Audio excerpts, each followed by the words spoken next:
adiga kumarante adabku madluumon muqada waaye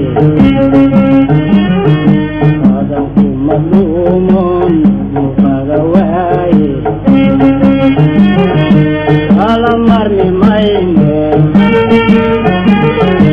may hore galabe